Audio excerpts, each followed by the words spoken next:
우리 같이 교독합니다. 출애굽기 16장 1절에서 4절. 이스라엘 자손의 온 회중이 엘림에서 떠나 엘림과 시내산 사이에 있는 신광야에 이르니 애굽에서 나온 후 둘째 달 15일이라. 이스라엘 자손 온 회중이 그 광야에서 모세와 아론을 원망하여 이스라엘 자손이 그들에게 이르되 우리가 애굽 땅에서 고기 가마 곁에 앉아 있던 때와 떡을 배불리 먹던 때에 여호와의 손에 죽었더라면 좋았을 것을 너희가 이 광야로 우리를 인도하여 내어 이 온 회중이 죽여 죽게 하는도다. 그때 여호와께서 모세에게 이르시되 보라, 내가 너희를 위하여 하늘에서 양식을 비같이 내리니 백성이 나가서 일용할 것을 날마다 거둘 것이라. 이같이 하여 그들이 내 율법을 준행하나 아니하니 내가 시험하리라. 아멘. 저는 언젠가 동네 야산에서 밤에 산꼭대기에 올라가가지고 기도를 마치고 이렇게 산 정상에서 서울 시내를 바라보고 십자가 몇 개인가 한번 세어봤습니다. 하나, 둘, 셋, 넷 하다가 포기했습니다. 너무 많아서. 붉은 십자가 혹은 흰 십자가, 도대체 이걸 이렇게 셀 수 없을 정도로 그렇게 많은 십자가들이 밤하늘을 수놓고 있습니다. 그래서 외국인들이 우리 한국에 와서 놀라는 것이 십자가가 왜 이렇게 많냐고. 어떻게 보면은 한국이 기독교 국가 같고 완전히 기독교 이렇게 나라로서 그냥 엄청난 신앙의 나라로 이렇게 비춰질 수가 있는데 사실 현실은 그렇지가 못합니다. 왜냐하면은 2007년에서 2011년 사이에 5년 동안 통계를 보니까 자살한 인구가 7만 1916명입니다. 여러분, 이거는 이라크 전쟁 때에 사상자 수가 3만 8,625명이었고 7년 동안의 아프가니스탄 전쟁 속에서 14,719명이 사상자가 났는데 우리 자살률이 2007년에서 2011년 5년 사이에 7만 명이 넘으니까 자살률 OECD 1위 국가로서 불명예를 이렇게 안고 있습니다. 참으로 이렇게 많은 십자가가 있고 수많은 주의 종들이 있으면 무언가가 이 나라와 이 민족에 무언가가 있어야 되는데 굉장히 현실은 오히려 비극적인 현실이 되고 많은 문제를 지금 나타내고 있다는 겁니다. 이렇게 해서 진짜 우리 한국이 기독교 국가가 되고 이런 상태에서 통일이 된다 한들 과연 어떠한 이 사회와 민족과 이 세상에 무엇을 나타낼 수가 있을까? 여기에 대한 이렇게 해답은 우리가 기독교 역사에서 우리가 그 해답을 찾아볼 수가 있습니다. 우리 로마 제국 당시에 AD 313년에 로마 제국은 콘스탄틴 황제에 의해서 기독교가 공인이 됩니다. 십자가의 승리죠. 그런데 392년에 테오도시우스 황제에 의해서 이 로마 제국을 기독교 국가로 선포를 합니다. 로마인들에게 있어서 이러한 사실들은 어떤 생각을 가져다 줬냐면, 하나님이 우리와 함께 하셔. 이제 우리 이 로마는 영원한 나라야. 자부심이 대단했습니다. 이건 영원할 거야. 왜냐하면 이 세상 열방 가운데 기독교 제국, 이거 하나만 하더라도 이건 누가 범접할 수 없는, 이거는 완벽한 그런 모습이었을 겁니다. 그런데 웬걸 20년도 채 안 돼서 410년에 영원할 것 같은 로마가 야만족인 고트족에 의해서 약탈이 됩니다. 당시에 서고트 족장 알리리크의 대대적인 공세에 의해서 로마가 쑥대밭이 됩니다. 430년과 439년엔 방달족이 북아프리카에 침략해서 쑥대밭을 만들어내고 452년에 훈족이 로마를 엄청나게 괴롭혔습니다. 결정적인 것은 476년에 고트족의 왕 오토 아케르에 의해서 로마 자체가 멸망해버립니다. 소로마 제국이 멸망을 했어요. 이게 어찌된 일인가? 기독교 국가였는데, 이게 기독교 제국인데, 영원해야 되는데, 저는 야만족에 의해서 이 나라가 쑥대밭이 됐고 망해버렸어. 이걸 도대체 어떻게 해야 되는가? 여기서 이런 말이 나옵니다. 당시에 이런 순환의 원인, 이런 고통의 원인, 이것은 로마가 기독교 국가가 됐기 때문에 오히려 이렇게 벌어진 일이다. 그 전에 우상을 섬길 때는 우리 나라가 그래도 든든히 서갔다. 웬걸 기독교 국가가 되고 난 뒤에 오히려 이렇게 순환을 당하고 이렇게 낭패를 당하고 멸망에 이르기까지 한다. 이런 말까지 나온 그런 사실입니다. 참으로 하나님을 섬기고 그리스도를 섬긴다면 형통해야 되고 영원해야 되는데 이걸 왜 망했느냐 이겁니다. 야만족에 의해서. 이것은 하나님을 그리스도를 섬기는 결과가 아니냐 이렇게까지 이렇게 얘기가 됐습니다. 이러한 질문에 대해서 어거스틴은 노라고 얘기합니다. 그래서 그에 대한 대답이 그 유명한 신국론이라고 하는 이러한 시비타테 데이라고 하는 라틴어인데 여기서 신국론, 하나님의 나라에 대한 그러한 기록을 하면서 여기서 아니라고 하는 대답을 엄청난 양의 그러한 것을 통해서 말을 합니다. 그러면서 그 내용에 보면은 이런 것이 있습니다. 당시에 그들이 갖고 있는 하나님에 대한 생각, 어떤 하나님인가? 당시 로마인들이 갖고 있었던 신에 대한 생각, 그들이 갖고 있는 생각을 어거스틴이 정리한 게 있습니다. 그걸 잠깐 소개하면 그들은 이렇게 생각합니다. 그들이 생각하는 그러한 신 혹은 하나님은 뭐냐면 이 로마라고 하는 국가는 절대 패배당하지 않아야 돼. 이런 생각을 가지고 있습니다. 둘째는 그 하나님을 섬기기 때문에 그리스도를 섬기기 때문에 재물이 넘쳐 번성해야 돼. 부자가 돼야 돼. 그런가 하면 그 하나님은 그 신은 명성을 얻게 해야 돼. 또한 그 하나님은 안전을 누리게 해야 돼. 그 하나님은 부자와 강한 자들을 더 부유하게 하고 사치스러운 생활을 유지해야 해야 돼. 왜냐하면 그래야 가난한 자들을 생계가 유지되기 때문에 가난한 자들을 부자에게 예속시켜야 해.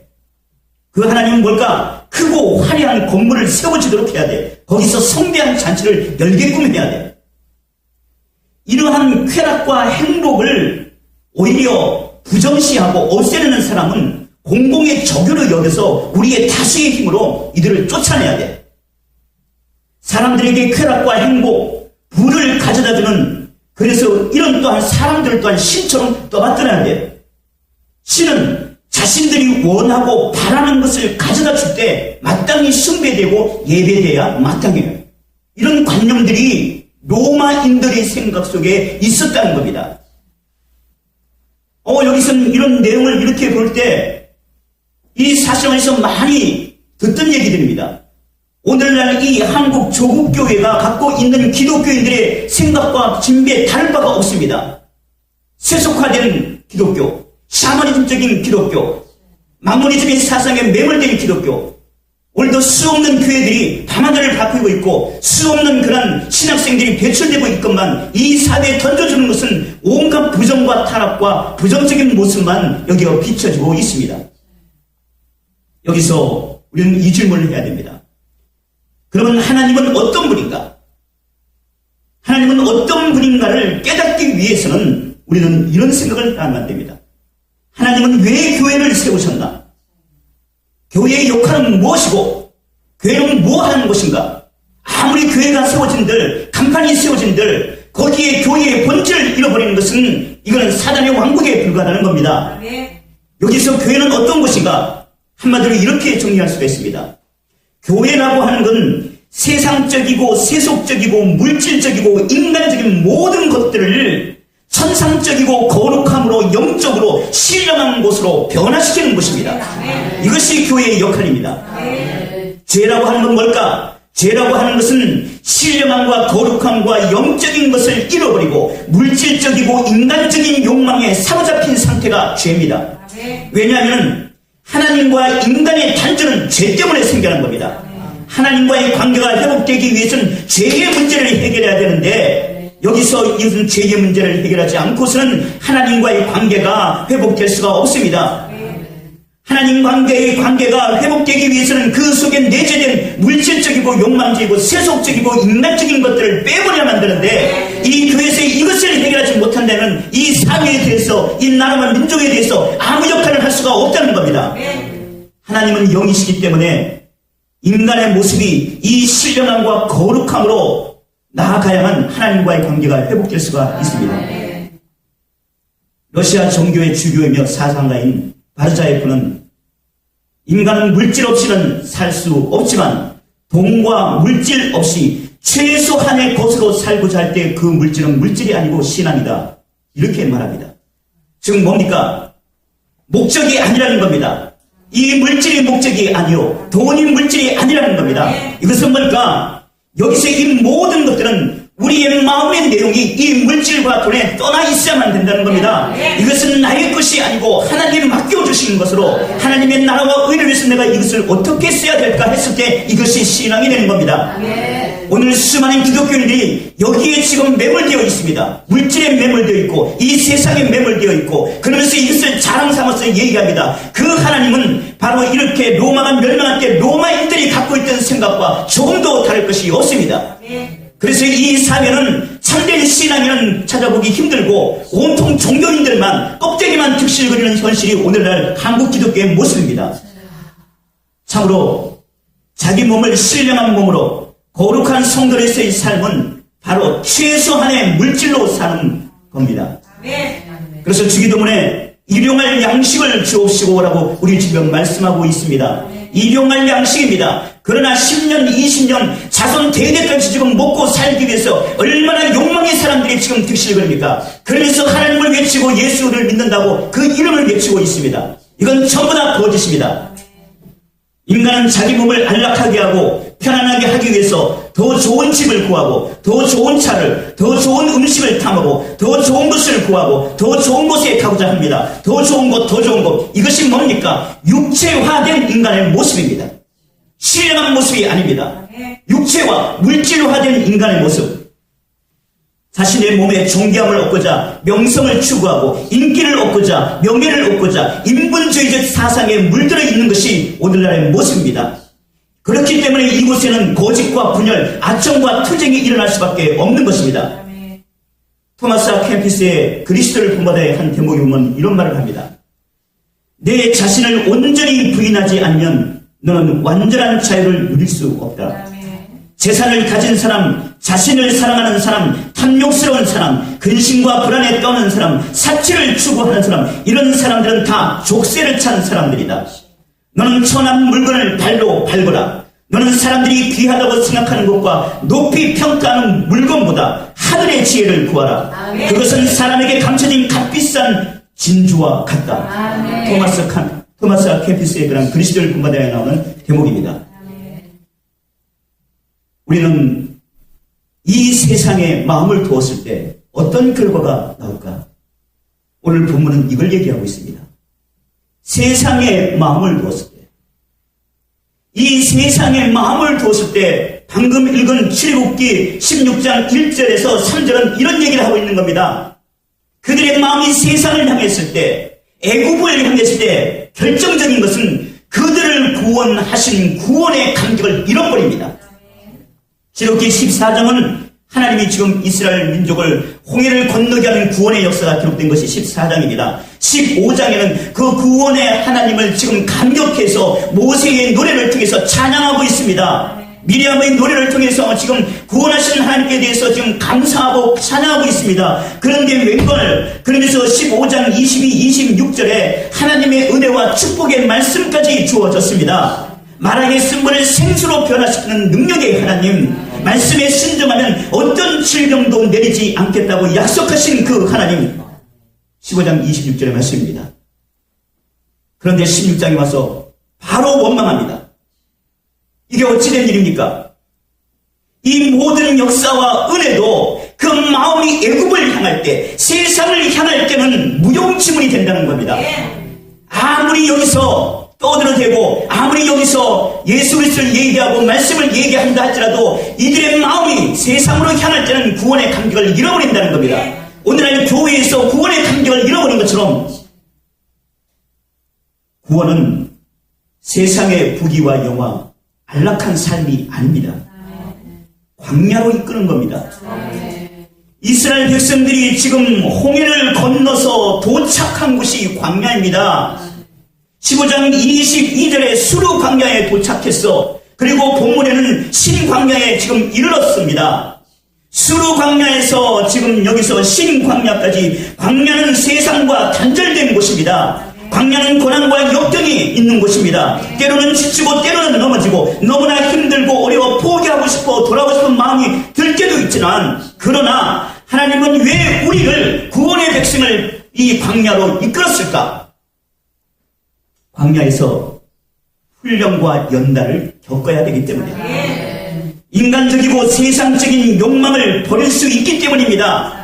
어차피 이 광야에 들어선 이상 하나님만 의지하고 지금 살아가야만 됩니다. 여기서 구원의 백성들은 무엇일까? 어차피 주님만 의지하고 살아가야만 됩니다.